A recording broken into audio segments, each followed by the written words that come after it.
All right, students. So this is the tutorial for writing narrative essays. So narrative is just a fancy word that means story.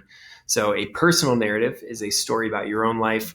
A fictional narrative or fictional story is one that you are making up. So in your tasks, there are personal narratives, so true stories about your life. There's also some fictional stories for you to write as well.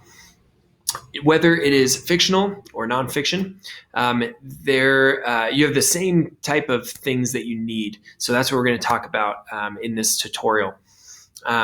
So first of all, narrative essays or stories are not like our expository essays where there's specific things you need to have. First sentence needs to be topic sentence and 3 details, then a concluding sentence. It's not really like that.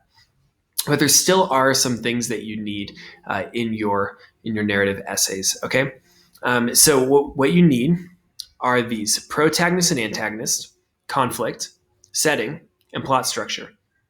So you should already know what these are. With the reading competition last time, I did a video tutorial about all of these things, and you can go back to my YouTube channel and look at that if you need to.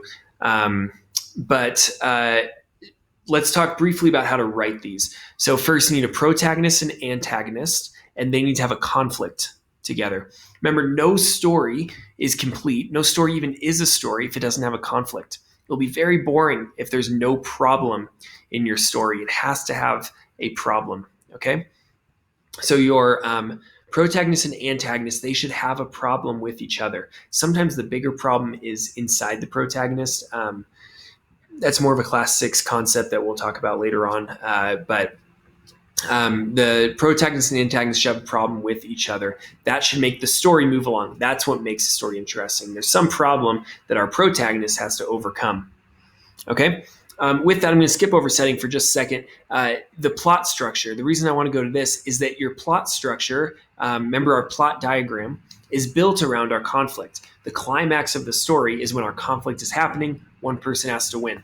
The resolution is when the problem is finally solved at the end. That's how we know it's the end of the story. Our main problem that was driving the whole story is now done. It's over.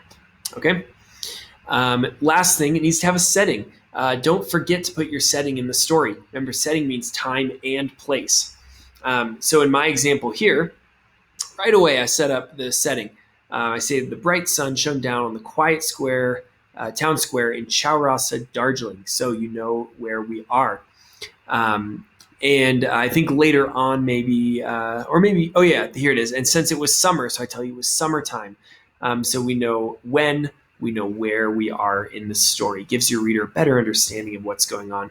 And also just starts off your story really nicely if you set up your setting and your characters from the start. Now, I'm not going to read this to you, but you can read it. It's the example in your lesson plan. You can click on. It's a great story about how I got in a fight with a monkey. That's all that I'll tell you right now.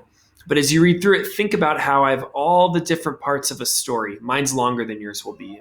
That's okay. Yours can be shorter.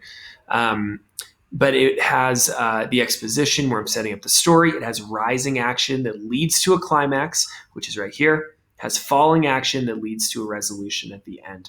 So as you read that, think about our plot structure, think about protagonist and antagonist and the conflict that's happening in the story. And when you write yours, make sure that you include all of those parts as well. Please let me know if you have any questions at all.